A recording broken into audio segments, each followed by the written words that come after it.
Good morning, everybody. Happy Wisdom Wednesday. And we're back, and I'm excited about it. Today's a big day for me. I actually have my second vaccine appointment, and I think that's a really good thing because I'm in grave danger of going from being an introvert to a recluse.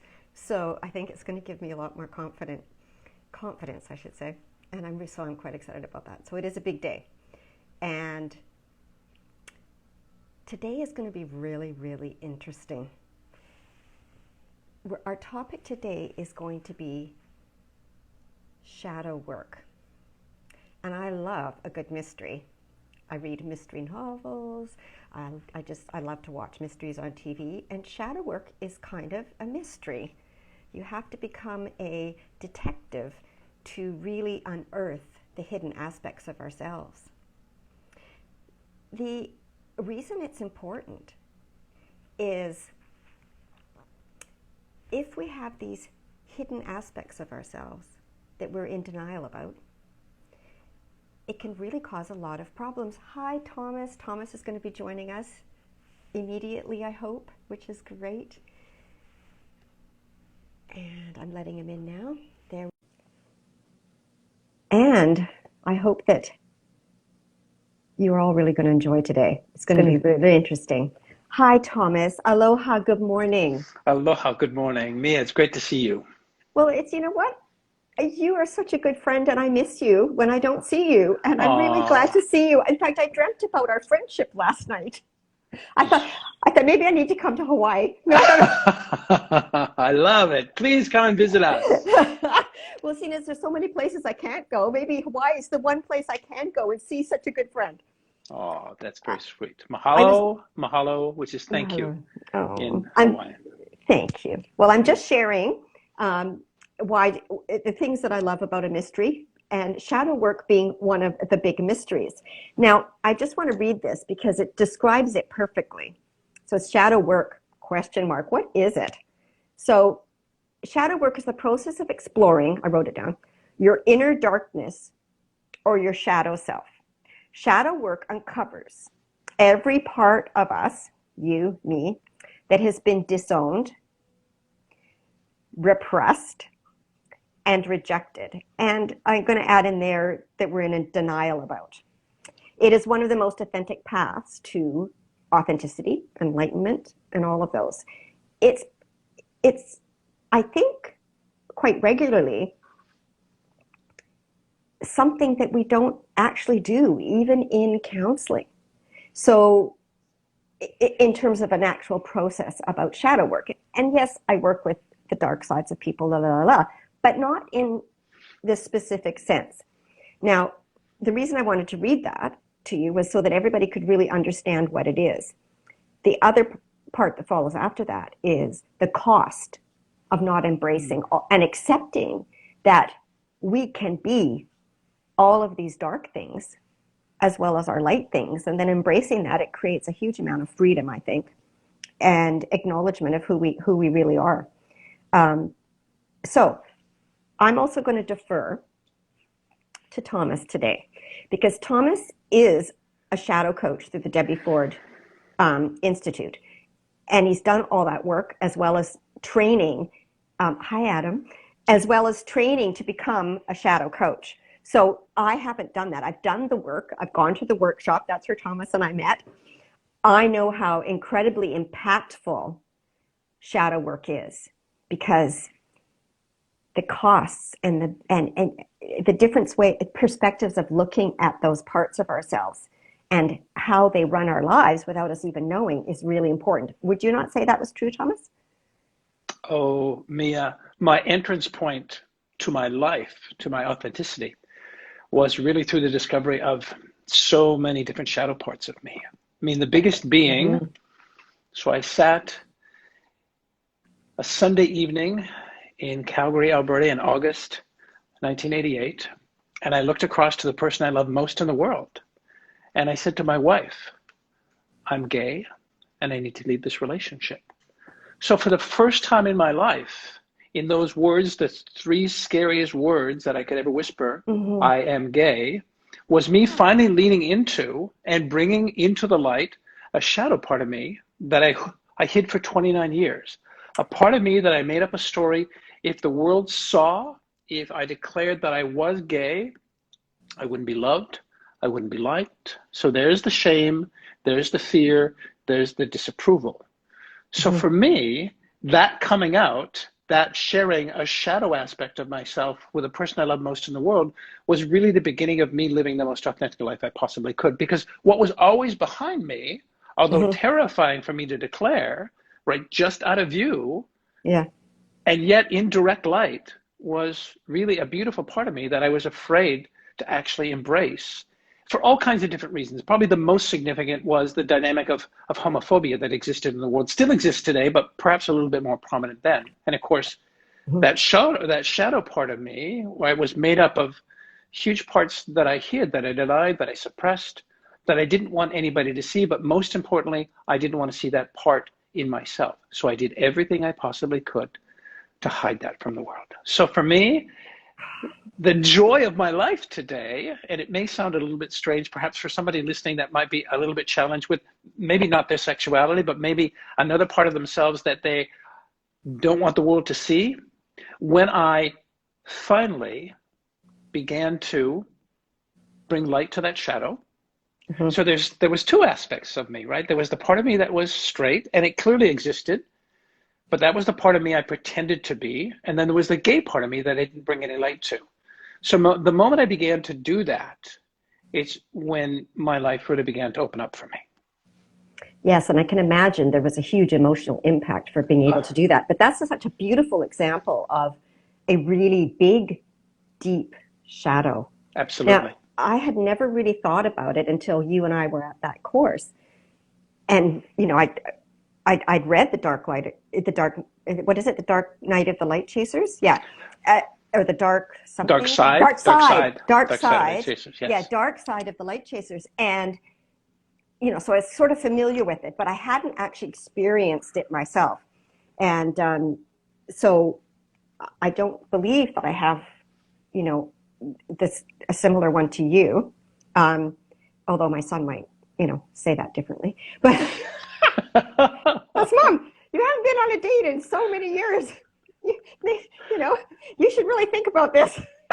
Thanks a lot. Maybe you have way more options than you think you have, I know Mom.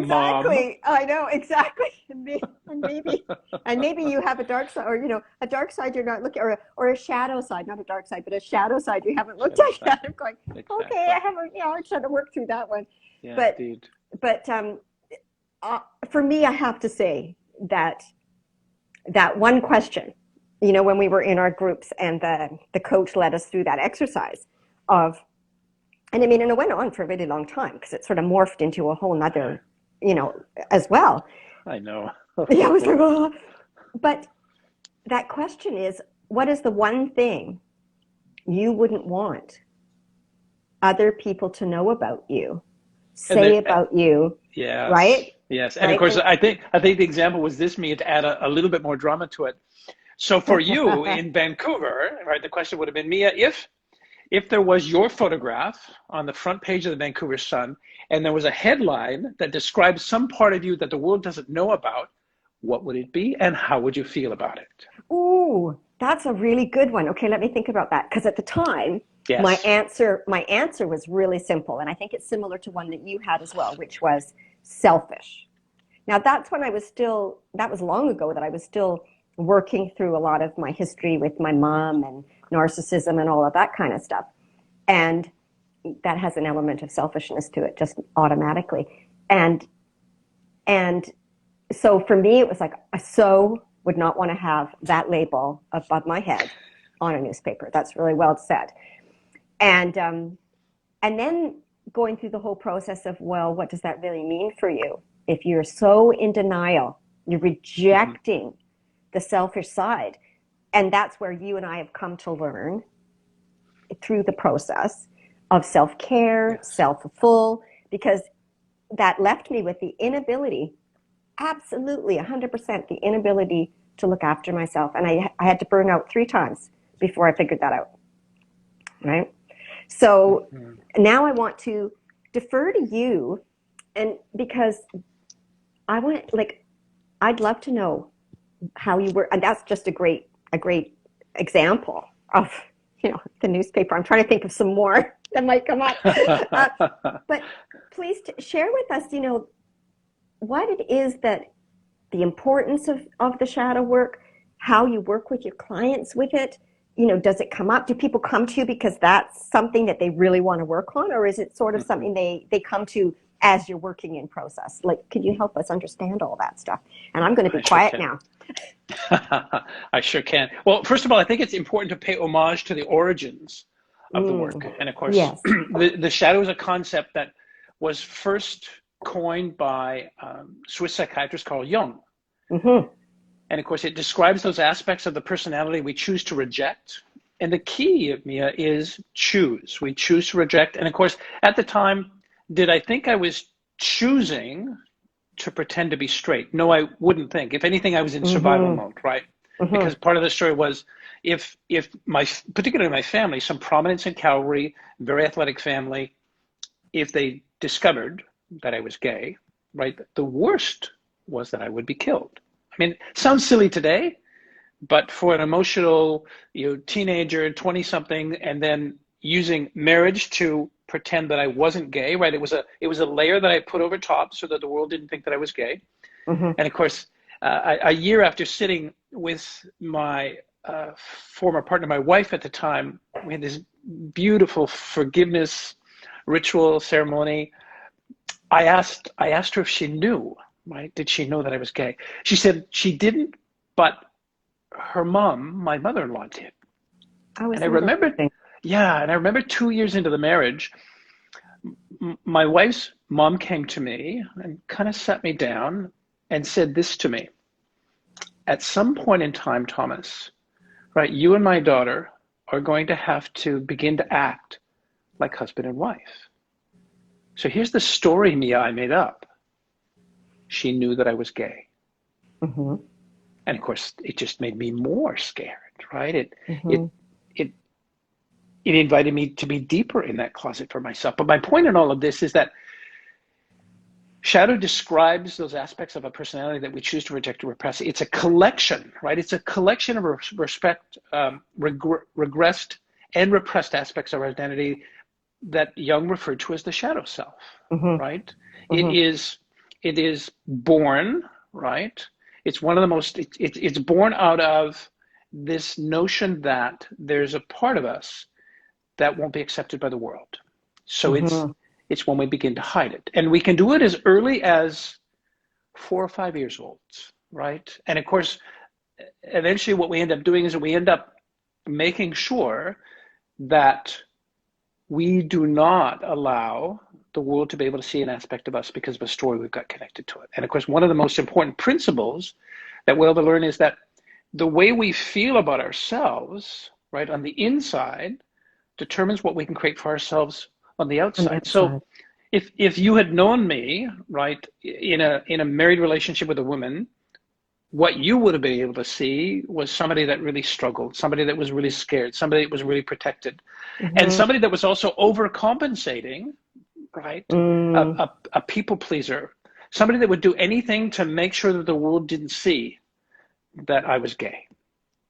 And of course, Wow. the funny thing, well, and there were lots of times I'm sure that I didn't do such a great job because the authentic expression of me still would come out from time to time because I remember kind of roles at that time, right, in the early 80s, late 80s into the early 90s. There were things that men did, or for me it kind of felt more like a boy in relationships, and girls or women did. And I remember being, and this is a broad brush stereotypically, but I kept the house, right? I baked bread. I did all the dishes.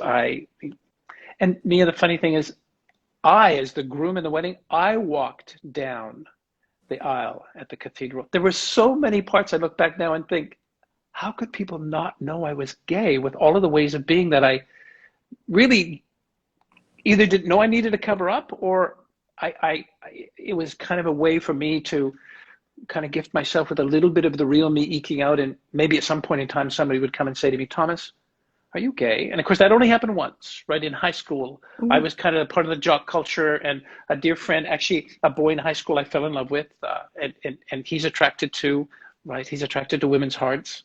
I was attracted to his heart, but he came to me and said, the rest of the guys tell me that they think that you're gay. And I took a big breath and I walked away. I think what I'm most proud of in my coming out story and revealing that shadow self to the world is that I never lied to anybody about who I was. I simply didn't tell the truth. Right. I understand that. And Yes. I just yeah, I just really want to honor that story for sure. But I also just really want to actually create a container a bit around that because this is a part of I hope that so many other people in 2021 have been able to move past that particular shadow and be authentic from the beginning. Because don't forget, we were actually born in a time when being gay was still illegal That's true. in many countries. It And was. so I And it think is that it is today as well. There are more than a handful. I this mean, it's could be double this is digits true. where the most extreme penalty for expressing that part of yourself is death. Yeah, so you can understand why people have this incredible fear Exactly. and how Because of it course becomes something that's our, subversive that we try to hide. true. Our shadow is the person we would rather not be. Exactly. Yeah. And and I think the piece that really feels important to me a little bit is that as we repress these different aspects of ourselves, you mentioned it, it can leak out. It can come out. I think it comes out in society with, you can look at it in politicians, in all sorts of places in the world. I'm just using that as an example, where our, our, our shadow selves come out in really subversive, kind of strange ways rather than in an authentic way. I don't know if I'm really saying that very well. Um, Actually, Mia, you are. Help Let me me out. give it. Yeah, Oh, let me give you okay. an example. Well, two. I can pick a Canadian side and an American side. And today, because I live in both places, I'll choose the American. At one point in time, a governor of New York City, his name is Eliot Spitzer. Yeah. Eliot's platform was to rid New York of prostitution. Absolutely. Right? It was something he was adamant about. He had a lot of Hmm. emotion about it. He was elected because of it. Hmm. And as he moved forward and continued to be really hateful of the sex trade, eventually what happened was that he was busted having Yes, relationships with a sex trade worker. So there's exactly. a great example of a part of him that he couldn't say to the world, right? Here's an issue I have with obviously the sex trade and taking advantage of it. And if he was able to somehow, like I was able to really declare and own a part of me, the gay side of me, he may have been able to really free himself from a really dark shadow. But instead, he covered it up, right? He covered it up with hate for, he covered it up with those that use the sex trade are really bad. And of course, at that time, he was using it himself. And when Hmm. he eventually was busted, he still didn't come to grips and acknowledge that really what he was doing was, and I use this example in my work, the notion of a shadow is a part of us that we attempt to slay in somebody else Yeah. Oh, good point. in the hopes of actually being able to kill it within ourselves. So Spitzer had this whole connection to sex trade, and what he was attempting to do was kill it so that he could actually feel good about some part of himself that he was afraid to show the world. So it cost him his Yeah. political career. And ultimately, you can look to any expression anytime. If somebody comes after an issue or a person and they're really emotional, and Hmm. this is work of Ken Wilber, right? The amazing, right, psychiatrist, just a brilliant guy. But essentially, he coined the dynamic. It's called projection. It's that thing that I Absolutely. see. Yeah, it's that thing that I see in you. Seeing you. Because of course, as the closeted gay person, I was the one that made really inappropriate gay jokes. I was the one that made fun of the odd gay person that I saw. And of course, there was an example.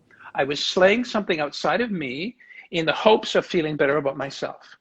So it cost Spitzer his career. And you can look at the shadow in our world today. So the former administration in the United States was a complete reflection of the Hmm. shadow. Those things that that leader at that particular time, if you can call him that, was saying that he was all about or not all about, he Hmm. absolutely was all about that. Right? A political party in the US, the GOP, is a huge reflection of not just the shadow of us culturally or collectively, but every time it says it's against something or for something and it does it with emotion, Ken Wilber says the dynamic of projection is really simple.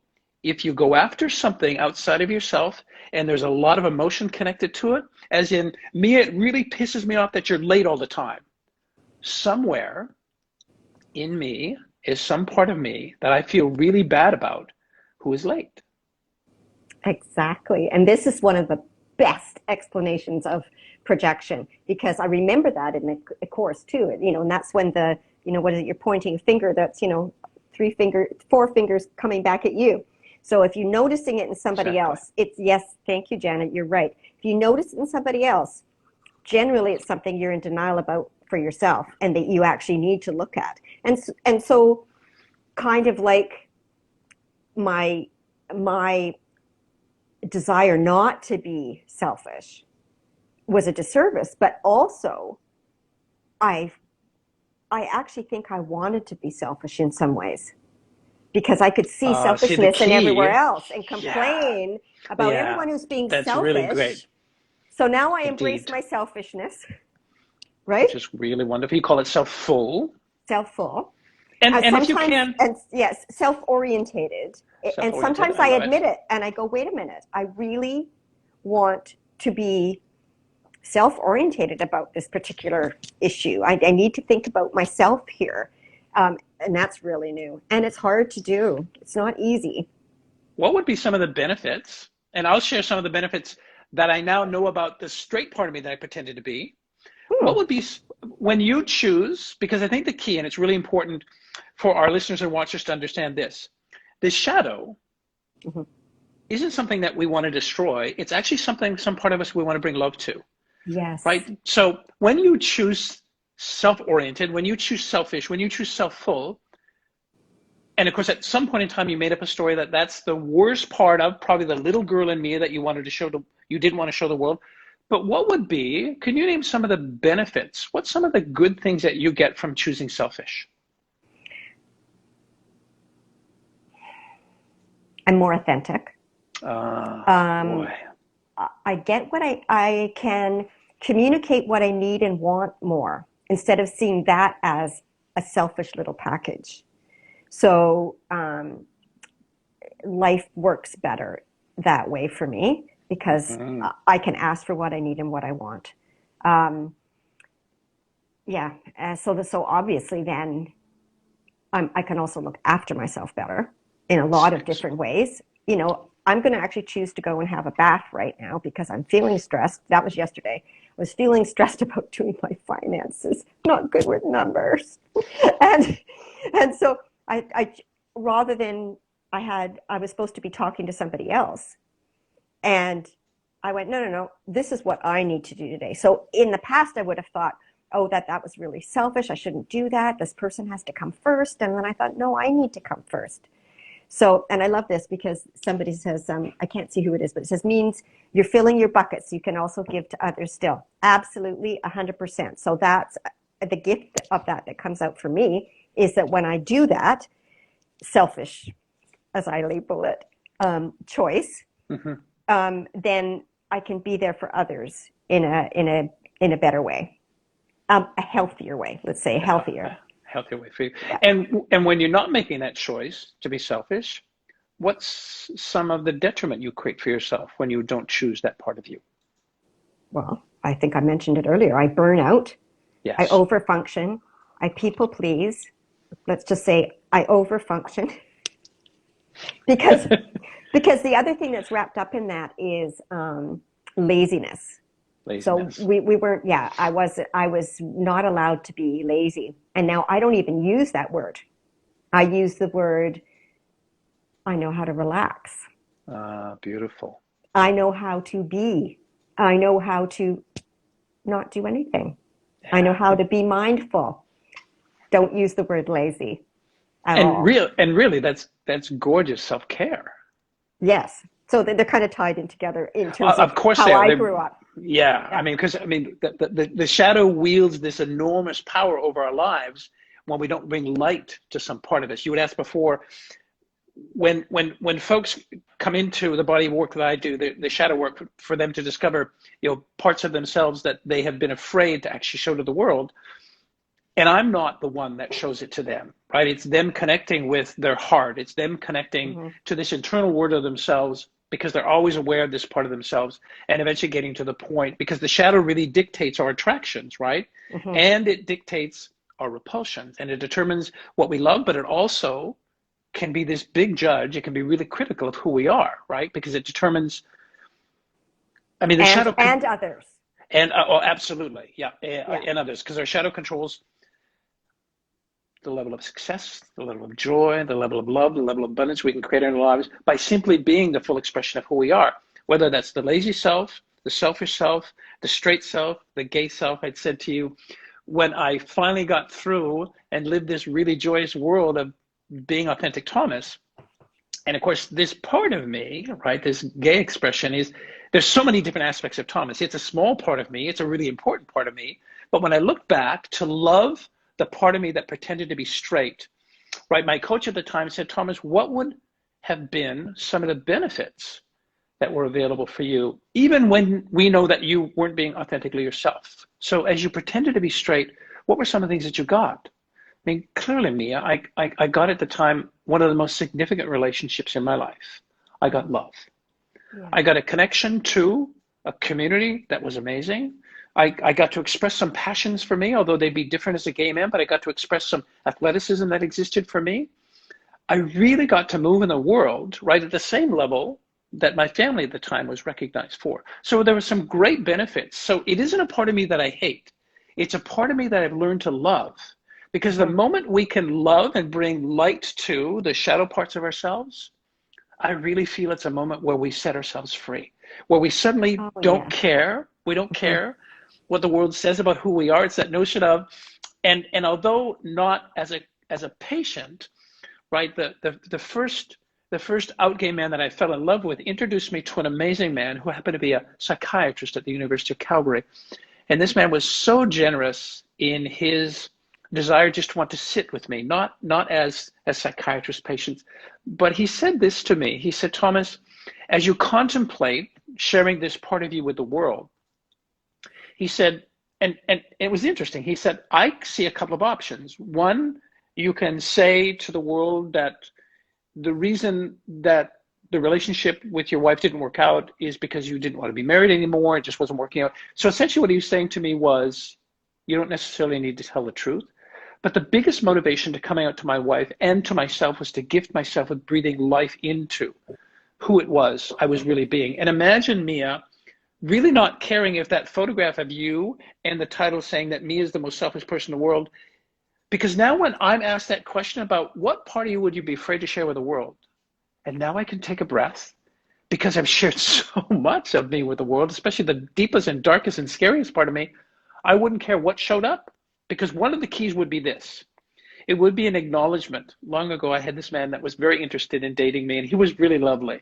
And in the end, because he was frustrated because I wouldn't say yes, he said to me, I know some people that know you, and they say all kinds of things about you. And I looked at him and said, everything that they say about me is absolutely true. And Mia, he didn't know what to say. So essentially what I was saying was, whatever story's going on out there, It didn't I'm matter. completely okay. It didn't matter because I was finally in a place of being really clear about who I was. Yeah. So you can make up any story about Thomas. And if it's true, I'll say to you, guess what? It is true. There is a part of me that can be lazy. There is a part of me that can be selfish. There is from time to time a part of me that can be homophobic. There is a part of me that can be racist. There is a part of me that can be misogynist. There is a part of me that can breathe more into patriarchy. But I keep those shadow parts of me in check by being able to acknowledge I don't pretend to the world that I'm not that. And as long Exactly. as I'm doing that, those parts of me I get to have, and they don't have me. Exactly. I love that. That's such a good expression. Well, do you remember growing up, and I remember the Looney Tune versions of this, but do you remember Robert Louis Stevenson's story of Dr. Jekyll and Mr. Hyde? Yeah. So Dr. Jekyll was a respectable gentleman, right? He was the good. He Yeah. was the conscious side of the personality. And of course, he took a potion to separate out the darker impulses to create a creature free of the conscience. And of course, it was Mr. Hyde, right? That would Mm. be the shadow part. And of course, Hmm. Jekyll, he couldn't control the actions of his darker half, right? Obviously, in the story, creating some really yucky crimes. But such is the fate, although not so severe, of anyone who denies his shadow. For me, the path I was moving towards, Mia, as long as I wasn't willing to really embrace that part of me, and I remember it was really dark. And the path I was heading down, really close to the time when I made a left-hand turn instead of a right-hand turn, the right-hand turn would have been suicide. That's Wow. that's the darkness. That's the place that unfortunately some people find themselves in, and unfortunately some people make a choice, right, to end their lives because it is a part of them that they feel they can't, right? I have some experience in my family. I have an older brother who committed suicide. I have a younger brother who attempted suicide in the same way. And when I got to my younger brother, I said to him, can you help me understand, right, what was behind the notion of taking your own life? He said, I thought I didn't have any other choice. Yes, I've heard that I before. thought I didn't have any other choice. Yeah. So there was alive and well, Hmm. in a really pathological way, in my younger brother, something that was really dark, something that he was really tackling with. And perhaps he's healed some of that today. I don't know. But my point in all of this is we can't run away from our shadows, right? We don't want anybody to see our shadows. But of course, running away from our shadows is what trips us up, right? Yes. What tripped me up running away from gay, although the experience of 4 years married to a woman was extraordinary, but still I wasn't living my truth, right? I was still Right. living in the darkness of my own life with this story that if the world found out who I was, the love would be gone. So it wasn't a risk I was willing to take until I was willing to take the risk. Exactly. And I think that that's a really good point, is that we make up a story about those aspects of ourselves. There's a huge judgment, as you said a few minutes ago. And I think that our shadow selves are hugely judged by ourselves, and we perceive that they will be by others. And that's what causes them to need to be repressed. Indeed. I'm still so loving that the picture on the newspaper place that I'm trying to think of some. Well, I, the wonderful thing about shadow work is that it's never far out of our reach. And of course, the key again, if you're noticing something in somebody else, or if you're noticing something yes, outside of you, and there's lots of emotion, it really ticks you off. It's an opportunity. And what I do now, because it comes that's a up for me good all the clue. time, Nia. Yeah, it's a really good clue. So when I'm noticing, even in my relationship with my husband, if I notice there's something and I've got a story about something that's going on for him that makes me crazy, I take a breath. Yeah, I take a breath because now I get to see him as a teacher for me to love that part of myself. Because what I'm seeing in him with Yeah. emotion is really an aspect of myself that I'm not ready to bring light to, and I'm certainly not ready to bring love to. So I can then thank him as a teacher of showing me that part of me. And even for the stranger that sits on the seat, on the street, we have a lovely gentleman. His name is Dan. Dan lives houseless. He lives what I call a street economy, and we have a relationship with Dan. But the neat thing is that when I first saw Dan, I had this judgment, right? I had this emotion, right? Why wouldn't he get a Hmm. job? Why wouldn't he pull himself up from his bootstraps? Why wouldn't? And then I realized, wow, it was me not loving a part of me when I had judgment that I wasn't doing the best I could. Me judging a part of me when I took advantage as a younger person because I was taught that welfare was the way in Canada, right? So it was me Mm.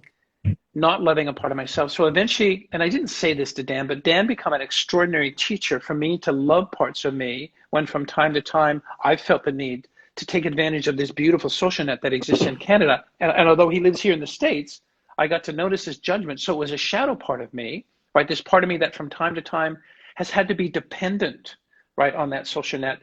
And of course, I didn't feel good about it. I wanted to hide it. And even being able to talk about it today is me bringing more light to that shadow part of me, because there is a possibility, Mia, that part of me, I may need to lean on it at some point in time. If I became financially destitute, there but by the grace of God, there go I. I want to know that I can embrace that part of me so that I can support myself in the best way I possibly can. So if somebody outside of you, if you see something in them that drives you wacky emotionally, it really is an expression of you that you've either denied, you've hid, or they're suddenly showing you something you're not kind of in touch with, that you can actually begin to embrace and you can love.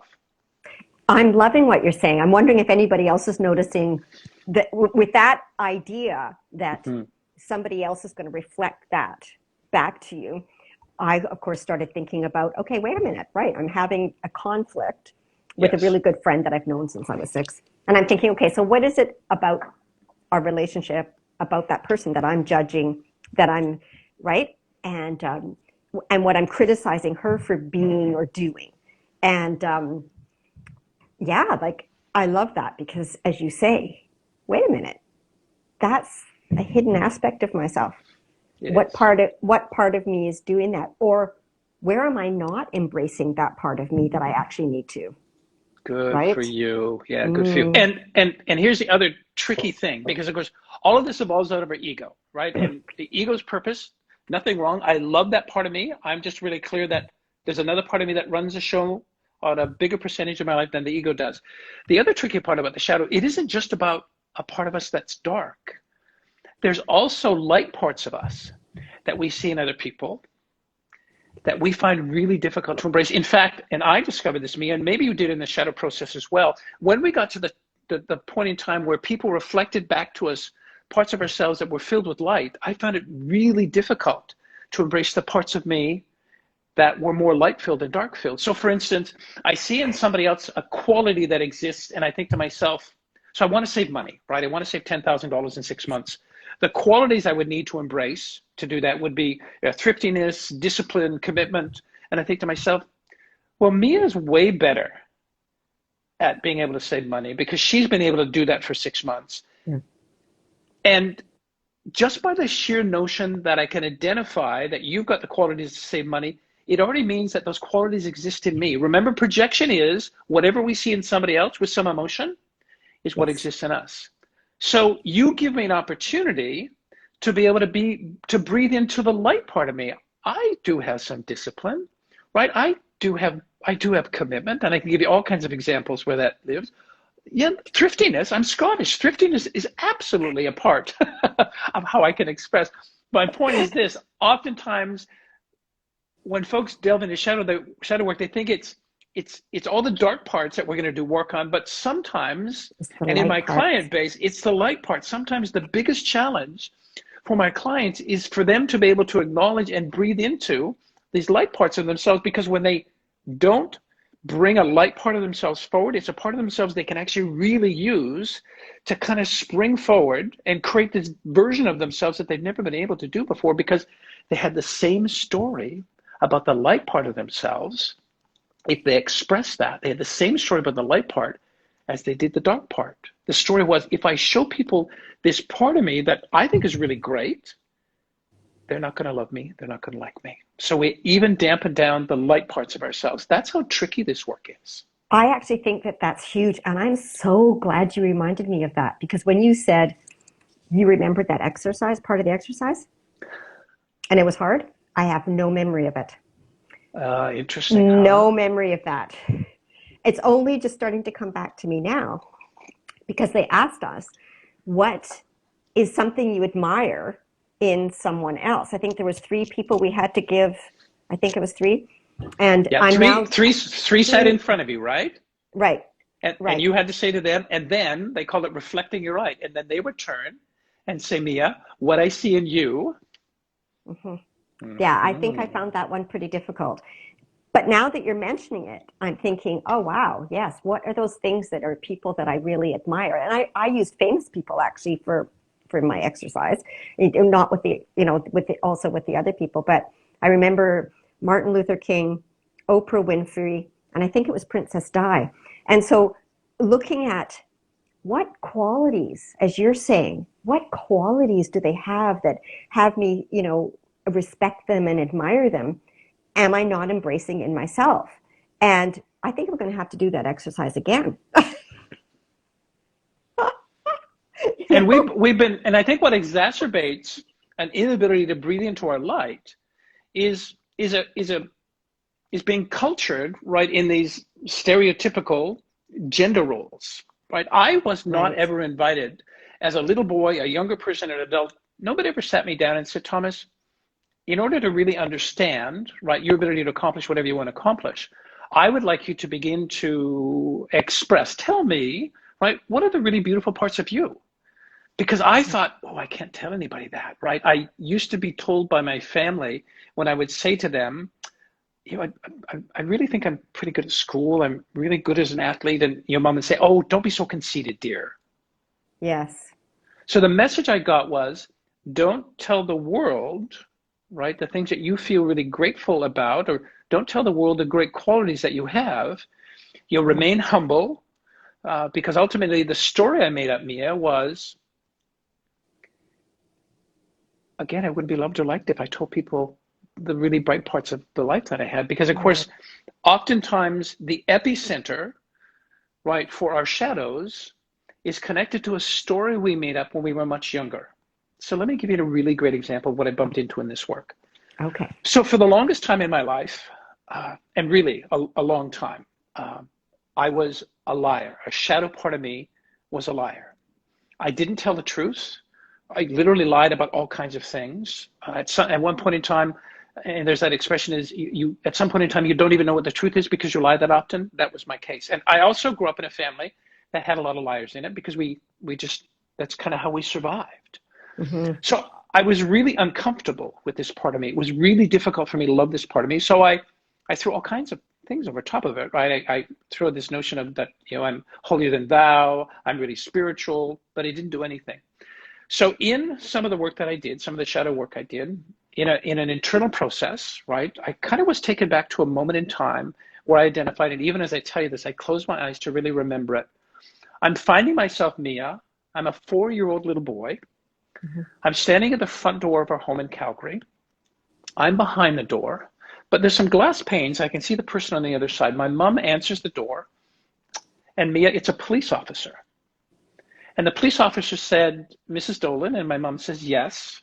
And I'm kind of looking up at mom. She kind of looks down at me, and the police officer says to her, is James Dolan home? And of course, James Dolan is my father. My mother looks down at me before she answers the police officer, and she says, no, he's not home. The little boy knows dad is in the bedroom across the hall. Mom wraps up the conversation, closes the door, doesn't say anything to me. So here's the story, Mia, I made up. It's okay to lie. Mm-hmm. Here's the second story I made up from that interaction. If I tell the truth, because before mom answered the police officer with the lie, she looked down at me. And the story I made up as soon as she told the lie was, if I tell the world my truth, I will be loved. Yeah, you'll be in trouble and you won't be loved. And so much of Exactly. everything goes back to that one thing as a child. Yes. It's the loss So of love. it's a loss of love. And of course, what wasn't at play for me at that time, I didn't have a functional adult to actually explain to me why mom lied to the police officer. She just turned and walked away. So what we do as little people, when a degree of trauma shows up for us, Mm-hmm. or any level of confusion around a circumstance we don't understand, even as little people, we make up a story about what that was all about, but we make it up about us. So what I moved myself forward with was, it's okay to lie, right? Because my mom lied to the biggest authority figure that a little boy could see, particularly a little gay boy, a police officer. But the other one Mm-hmm. was, if I ever tell the truth, nobody will love me. So guess what I did? For, at that point in time, 4 to 31 years of age, Mia, I lied. I surrounded myself with people who lied because the story, I didn't know, it was alive and well. That shadow part of me was running my life. And of course, if I told the truth, which was a double-edged sword, I wouldn't be loved. So I didn't. Mm-hmm. But until I discovered that story in my shadow work, I was powerless to understand where it came from. Now it means, from time to time, it doesn't mean that I hate the part of me that lies. What I've been able to do is to embrace and live a life where 99.9% of the time I choose to tell the truth. But there have been occasions, Mia, where I realized I've had to actually lie. And one occasion was, and this is really uncomfortable to tell, but it was kind of walking home one time in Calgary. I've come out, and three men approached me. And of course, the story made up about these guys that were kind of rough and tough. But they throw at me, as they're probably about a couple of meters away from me, "Hey, fag, what are you doing out so late?" And of course, I realized at the time what I did. I leaned into the persona of me that could be straight, and I chose to lie. Mm. I told them that I wasn't a fag. I told them that I wasn't gay. And me, I did it so well that they believed me and they walked away. So from time to time, even the parts of us that we've learned to breathe some life into, the dark parts of us, we can still lean on them, right? Still lean on them in order to make sure that we keep ourselves safe. I did a production in Vancouver where Howard Schultz, who at one point in time was the CEO of Starbucks, and Howard told this great story to a leadership team at this credit union I worked for. But he basically said, a rabbi said to us, he became a prisoner of Auschwitz in Germany when the Nazis were at reign, and they came to the concentration camp, divided into groups of 8. And of course, he said, we were given a blanket. And the rabbi said to Howard Schultz and the other big CEOs that they had kind of commissioned to have this rabbi speak to them, the rabbi said to them, what would you do in that circumstance? Nobody had the right answer. And the rabbi said to everybody, you share the blanket, right? You give of whatever it is that you can to make sure other people survive. But Howard said to the rabbi, but in this particular case, weren't you at risk of sharing a part of you that might be taken advantage of? And of course, the rabbi said, yeah, that was one risk for me. He said, but a German guard came up to me in the prison camp and said, I heard that you shared your blanket, and we don't like prisoners who share blankets. And the rabbi said to the German guard, actually, I never shared the blanket. I kept it for myself. I would never share the blanket with those men because it's more important that I survive, and I don't care if they die. The rabbi said to Howard, from time to time, we need to actually embrace a dark part of ourselves. He said, giving myself permission to tell that lie meant that I got to stay alive. And he actually survived, obviously, because he's having a conversation with Howard and that leadership group. But it was another great revelation for me because I beat myself up for the longest time pretending to be straight, right? I really hated that part of me. But now I've learned to love because I realized it actually can serve me. And from time to time, in a circumstance where my life is threatened, you bet I'll tell a lie again. That's really, really important. I totally love that because that is part of the, if you're seeing, in somebody else that you don't like the lying, that doesn't, is not something you're going to be defended against that. You're never going to use it. And again, it's something we need to embrace as part of ourselves that we might actually have to do at some point and embrace it in a positive sense in our brains rather than as a negativity. And I'm loving the story that you told. Yes, and that's right. Sometimes it's important for survival as an adult or a child. That's true. It is, yeah. So I give myself permission from time to time to lean on those parts of me that I've healed, right? I've found love for, and the opposite expression of it, in this particular case, truth is a bigger experience in my life, but it's only when, Mia, that we have the courage, right, to face ourselves exactly as we are, right now, without any self-deception or illusion, that we have the ability, right, to give ourselves everything that we need to desire and deserve in our lifetime. It is really courageous to lean into and be able to acknowledge a part of ourselves that we've been hiding for a long time. It's then that the shadow can become a friend, right? A friend, because it always is a friend, right? That shadow part of me, that gay part of me was always whispering, right? It always wanted me to express in the world. But because I wasn't willing to have a relationship with it, it actually became a part of me that I was willing to desire, right? It was a part of me that I didn't want the world to see. And although I lost a significant part of my life when I actually came out to the world, actually, I lost that entire side of my life that was embedded in that relationship as quote unquote a married man. But it was one of the greatest losses I ever experienced. It was the most difficult thing I ever did, but I realized, wow, the gift I gave myself was light, was self-love, by being able to say to the world, guess who I really am? And sure, some folks were challenged by it, but the one that was most challenged by it, me, was the one that was actually most free from that. I love that. There's definitely freedom, I think, is a very underrated um, quality that we actually need in our life. And so I really love that you sort of equated that with that feeling of freedom for ourselves. And it's really, and I love what you just said, because of course the shadow is really just a part of ourselves that needs love, right? Needs It's a part of freeing. us that it's been wounded, it's been ignored, it's been denied. And of course, for us to be the full expression of who we are, it's really important for us to find the compassion and the courage to embrace the totality of who we really are. Because whether I expressed it or not, that would always be a part of who Thomas was. And I found the Exactly. courage in this lifetime to be able to say to the world, yeah, this is who I am, right? And it's why I love the shadow, right? It's, and I think the promise of shadow work, right? It's the beginning of a journey, Mia, a journey of knowing yourself, of creating your life at a whole new level, right? Loving your humanity, Yes. allowing the divinity of who you are to be fully expressed. And oftentimes, Yes. through that notion of projection, we get to discover who we are, but it's that dynamic that really invites other folks to dampen down a part of themselves that ultimately, when we're telling somebody not to be who they are, we're really telling ourselves not to be that expression, because it's really ourselves that we see. I love that. Imagine a world free, Mia, of not hearing from anybody, because this is the story that my parents told me, and they didn't even know. My parents became my biggest enemy because as a little boy, they had a commentary about homosexual, right, in the 50s and Hmm. 60s. Hmm. So they became, without even knowing, they became my biggest enemy. And I couldn't until I was 29 years of age, right? Sit with mom and tell her. And of course, I told the story of coming out about my dad.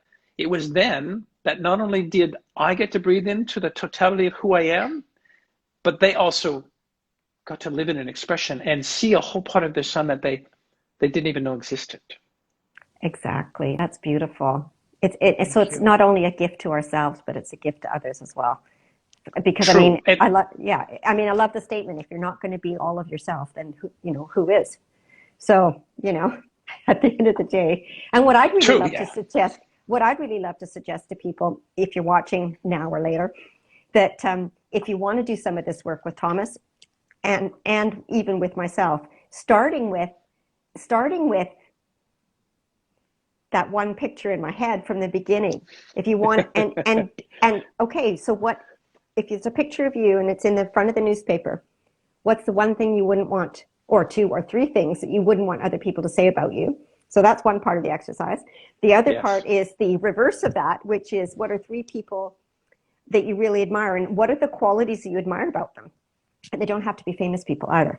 No. That was just what came up for me. But and then the other part of that is, and I think that this is key, and I'm so glad we talked about it, is where are you projecting the hidden aspects of yourselves on other people when you're feeling upset with them, emotional, in conflict, and you're saying, but you're being like this and you're like being that, and you're judging. What part? Where's information in there that's all about you, where you're Indeed. actually in denial about it, you're not embracing it, and then working through all that. And I think that those are really, really such a gift that if you could start that process and find it even remotely um, enlightening, It's a great, then and on your part, me, it's a great summation, right, of three different opportunities people have if they want to begin to dive into that hidden part of themselves, and also remember not only that dark part of yourself, but that light part of you. Because yes, here are some of the benefits of shadow work, uh, from my perspective, and certainly clients that have gone through the work with me have been able to say, my relationships have improved because I can show up authentically, I can be who I really am. yeah, Right? So improve relationships, a clearer perception, right? In seeing others as yourself is a clear perception. You've got a clear lens in which to view the world, so clear perception. I certainly found, right, this enhanced energy and physical health, because what I was no longer doing was I was no longer dragging around this invisible bag of stuff that was draining me. It's exhausting mm-hmm. work to continue to repress and suppress some part of me that I don't want to face in my life. Oh, that's huge, isn't it? Yeah, it allows us to this notion of kind of this integration and maturity, but this psychological integration and maturity of who we are. As long as we deny our shadows and repress certain part of ourselves, we cannot breathe into and even have a sense of our wholeness. we cannot create unity for ourselves. And ultimately what we create is this elusiveness, right? Yeah. We're constantly chasing this part of ourselves, or making sure that the world can't ever name it for us. And probably the biggest part for me that the shadow work has created is this greater degree of creativity, right? This creativeness. Mm-hmm. And it's your group. It's psychologists. It's Abraham Maslow. It's Carl Rogers, who found that when folks really open up to who they are and they begin to embrace these parts of themselves that they actually pretended they haven't existed, there's almost this spontaneous occurrence of integration for who they are, and then they can tap into, when I declared to the world that I was gay, imagine all of the parts of me that I was hiding that I could suddenly put more energy into for myself. Mm-hmm. But I got to lean into the creativity that comes with that beautiful part of me that's gay. And of course, for the longest time, that wasn't it. So it's about greater creativity. It's about this integration about who you really are psychologically. It's gifting yourself with more energy and greater physical health. It's giving you a much clearer perception on who it is you are. And it drastically, right? It brought life to relationships, particularly with my family, that while I was hiding, I could never access if I actually stayed in the closet. Oh, that's beautifully said. I actually just really want to also comment on this, is just before we have to close, because I think it's an important piece that we all have these aspects of ourselves. It's part of being life, and bringing them to light is the important part. We go looking for those hidden aspects of ourselves in relationship.